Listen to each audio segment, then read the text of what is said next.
Good evening, and welcome to everyone who's joining us on the internet. We're not going to be reading from the course tonight, but I am going to ask everyone during this coming week to review the transcript of the last study group, which was held on November 12th. It will be posted on the gathering place. The subject we were discussing was the obstacles to peace. Let's be refreshed on what was discussed when we begin next week.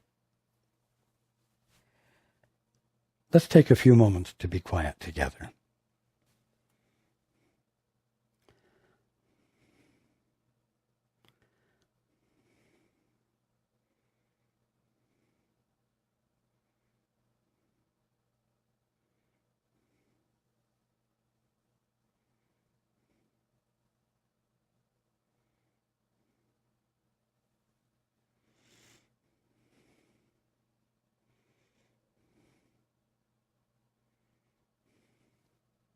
Good evening. Well, it's been 5 months since we were last together in this fashion. It's a long time. As the experience of time goes, and Paul and Susan and Chris and Judy are very grateful to be resuming tonight, and I am aware that there are many listening who are likewise relieved and grateful.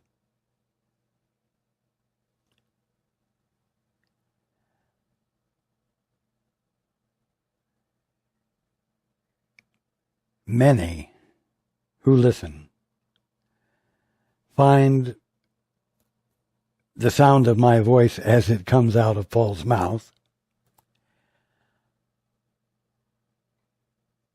expressive of the fact that you are loved.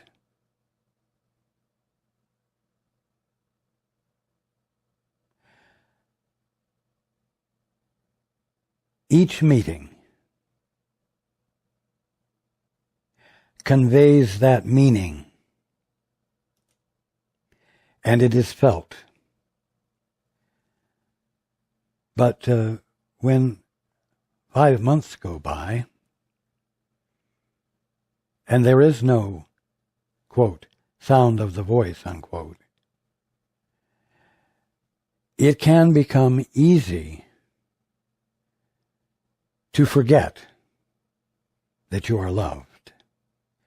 And so I want to begin tonight by saying ever so clearly to everyone, you are loved.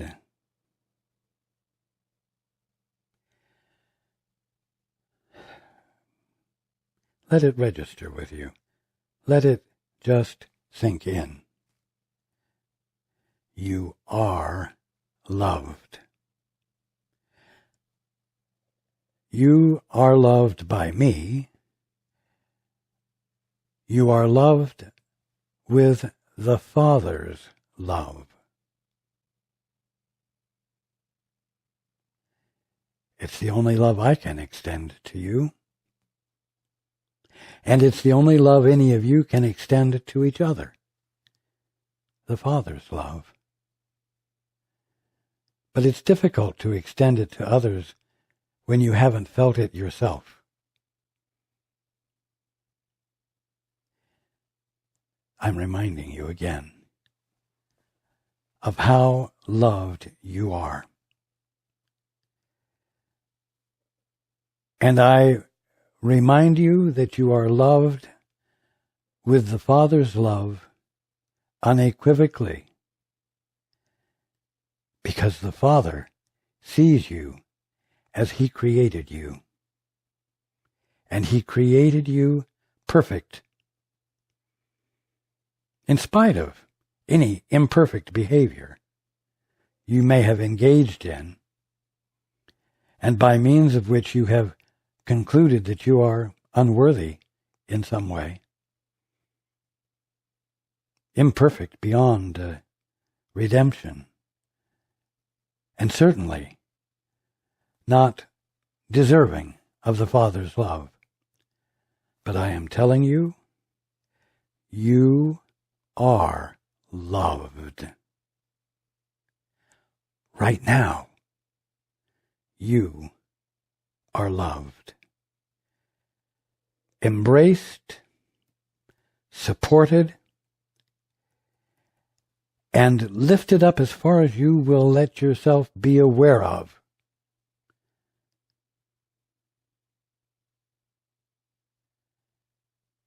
The moment you abandon your self-demeaning self-perceptions, you will begin to feel the Father's love infill you.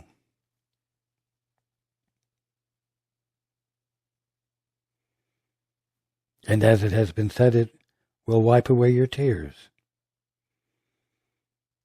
And it will fill your heart to bursting.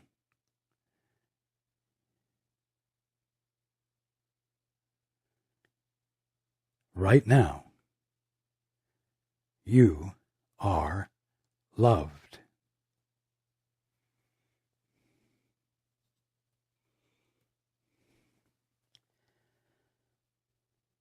Now,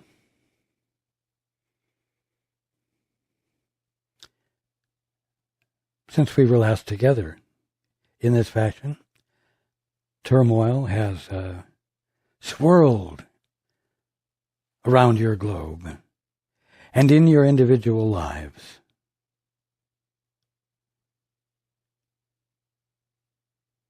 And you may have forgotten, in the face of it all, that you are loved. Not because the love has been withdrawn, but because you have become preoccupied with that which seems to be unloving, with that actually is unloving. You must stop giving your undivided attention to the turmoil, to the negativity. Interrupt it with moments where you're willing to remember, even if it's just a string of words, that you are loved. Because if you start with the string of words, and you let that string of words be the interruption to the turmoil, you open the door to the infilling of the experience of the Father's love, which will transform you, which will cause you to feel hope, which will cause you to look with new eyes,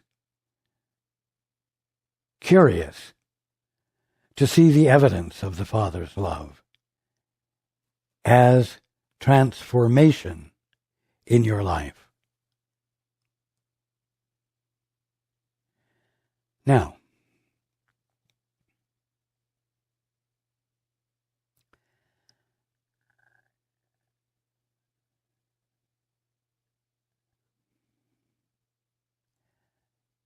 how can I say this?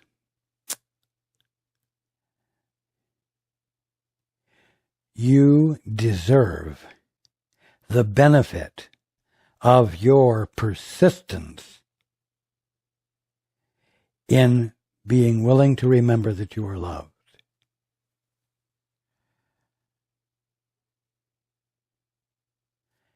It doesn't matter whether the blessing seems slow in coming or not. It doesn't mean that it's being given slowly. It means that you are relinquishing your resistance to it slowly. But that is irrelevant.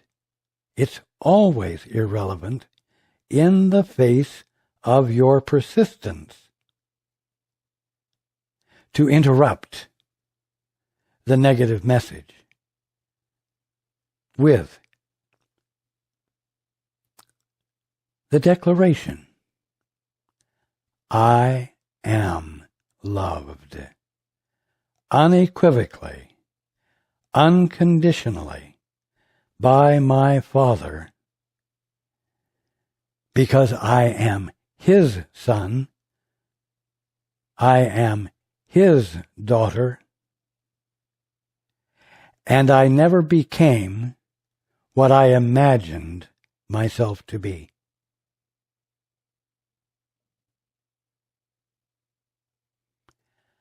I am willing to reclaim my divine sonship or daughtership. I am willing to stop denying it.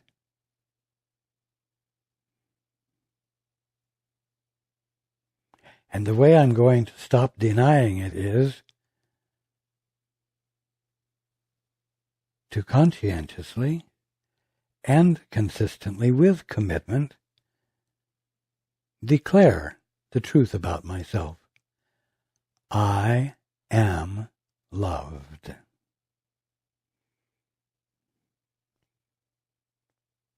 It may be hard to hear when you use the word I and to make the statement yourself, but I know it isn't hard for you to hear me say, you are loved.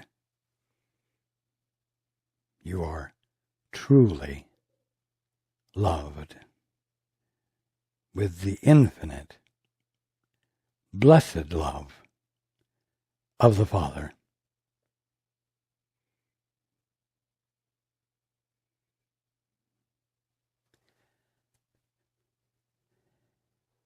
Now, the fact that you are loved like this means in actuality that there is nothing about the way you currently perceive yourself that can't be replaced in an instant by the truth about you, that you are loved because you are the unaltered, unchangeable, unchanged offspring of God. You do not need to work out of some horrible state that you're in to reach your salvation. There is no process you have to engage in. Any process you imagined will dissolve in the awareness, the experience of the fact that you are loved.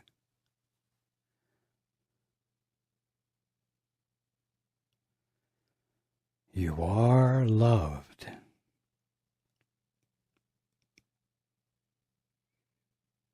No, I'm not trying to hypnotize you with some spiritual truth. I am rehearsing over and over the real truth about you. And you know what? I am the presence of love. And so when I say, you are loved, I say it with love. It is imbued with the power of God, the love that God is. And you know what? whether you seem to be able to hear me say that at any given moment through the day, it remains the truth.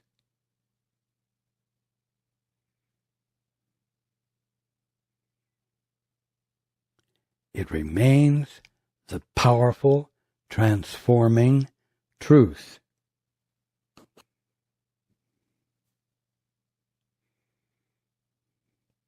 It remains the trigger of your redemption, we'll say, which is simply, I'm going to say, the washing of your mind, so that you can see what always has been with clarity, not seen through a glass darkly. Your redemption isn't a transformation from something awful to something sublimely divine. Your redemption is the clearing of your sight, the cleansing of your eyes, so that you're seeing truly what always was present and didn't require some severe, complex process of redemption.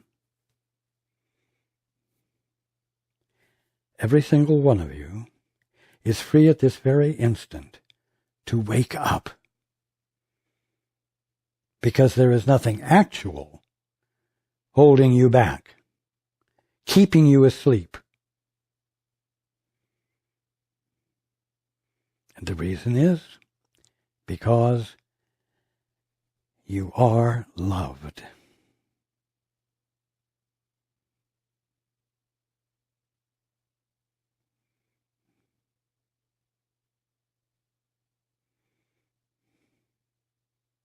Now,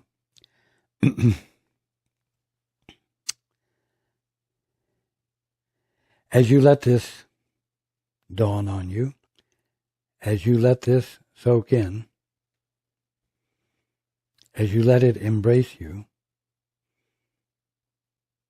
you will become obviously aware that there's some change in your behavior that is needed. We'll say bad behavior, which was the result of your poor perception of yourself and your confidence that you were unworthy of the Father's love, and therefore, at that moment or this moment, you are not loved. Behavior and attitudes that have arisen out of that mindset will have to be abandoned. You will have to change, it would seem. Let go of a bad habit. Behave differently, consistently, with the truth that you are loved.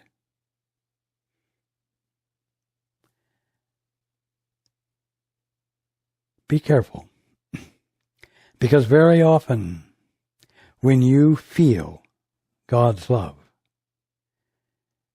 you immediately use it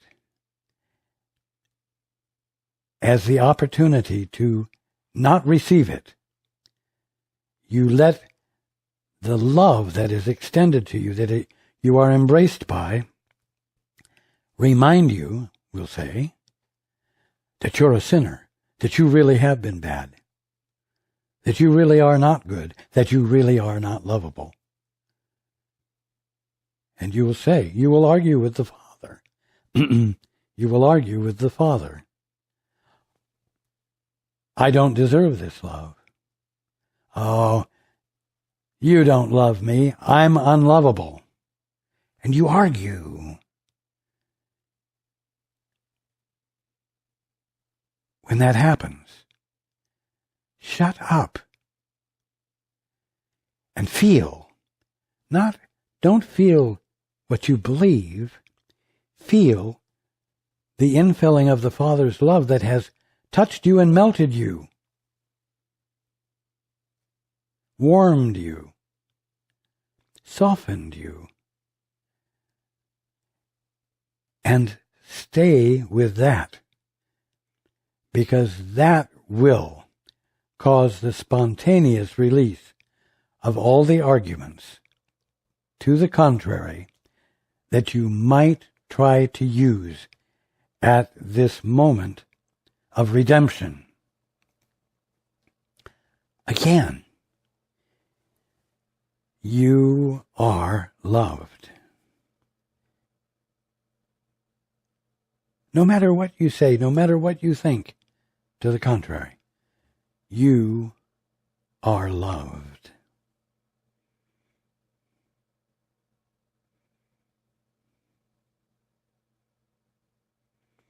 It is the Father's good pleasure to give you the kingdom. The Father has bestowed upon you as his offspring all that he is. He has withheld nothing of what he is from you. You are truly blessed.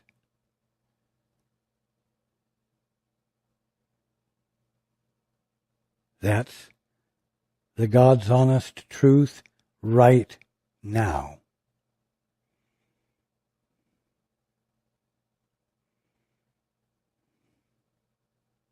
Oh, if I was really lovable, if I was really as good as you're saying, I wouldn't be having these problems. Bullshit. That is an argument that you must stop using. You must stop denying your birthright.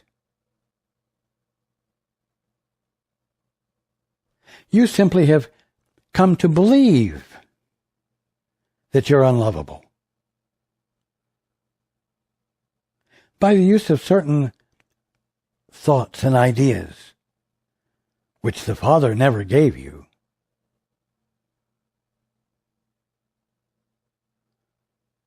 Stop that.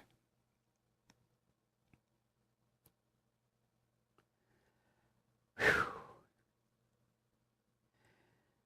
When you aren't looking at things through the Father's love that the Father bestows upon you, creation appears to be a miserable human condition, not holy in any way. But it doesn't make it so.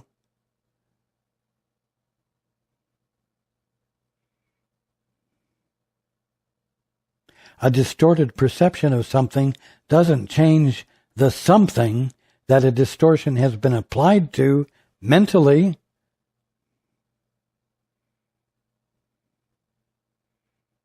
And so your perception of what it truly is can be restored instantly when you stop arguing against seeing what it truly is.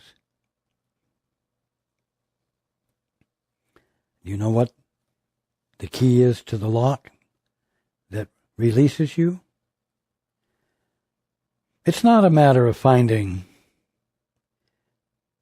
new arguments or new lines of reasoning that will help you change your opinion, your mind about it. It's something entirely different from that, having nothing to do with what you can manipulate through the use of your mind and logic.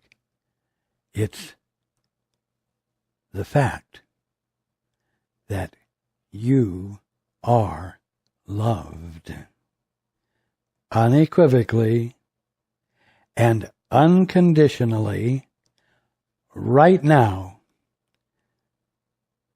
with the Father's love. The holiest of love. Stop arguing against that, and you will begin to see the fullness of what the Father has given you, registering in your vision, registering in your life. And the kingdom of heaven will replace the human condition that you thought it all was.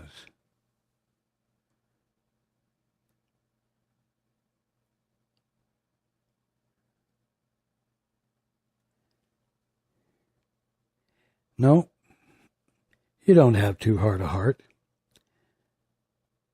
Your heart is not so hardened that it cannot melt in the presence of the Father's love, if you're willing to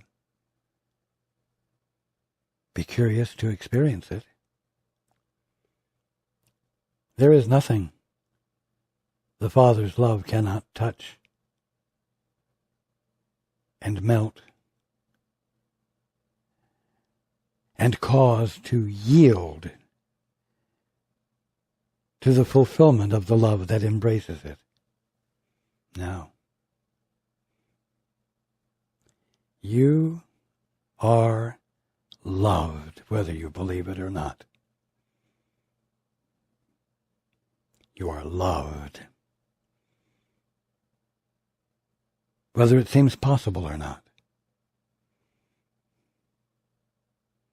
You are loved, whether you're dying or not. And the fact that you're loved, if you accept it unequivocally, will be the end of your dying. Or the end of whatever it is you use to cause yourself to believe that you're unworthy.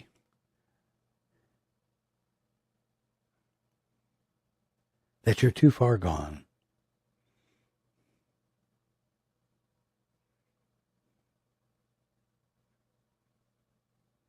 Are you in prison? Are you in jail? You are loved. With a transformational love that can and will unlock the doors to yourselves.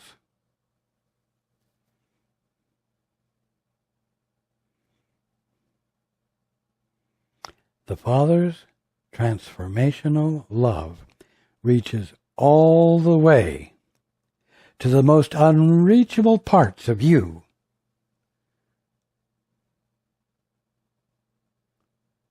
The places most hidden, in which the awfulness of you is harbored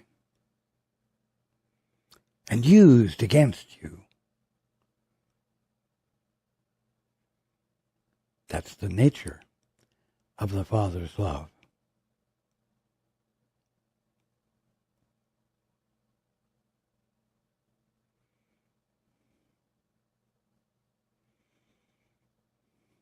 Now, Part 2.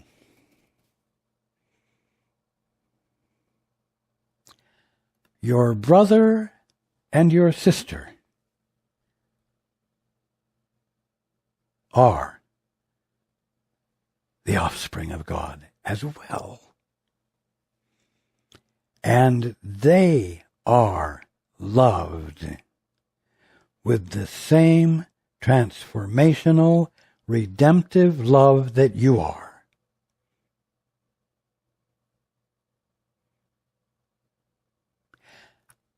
Be very careful not to hold them in a different assessment than you hold yourself when you hear me say, you are loved.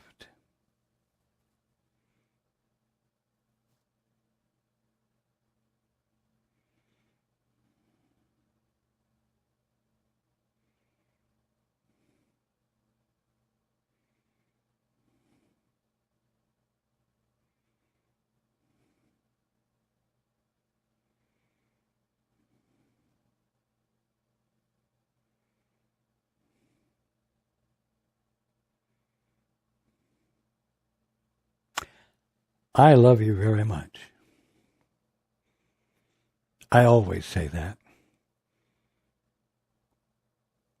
at the end of one of our gatherings, any of our gatherings. I love you very much.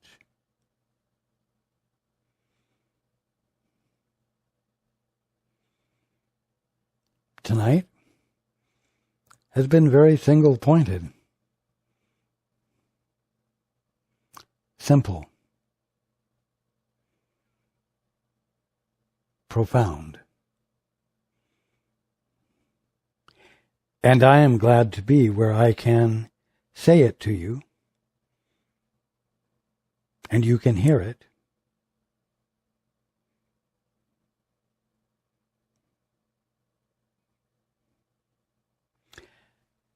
And I look forward to being with you next time.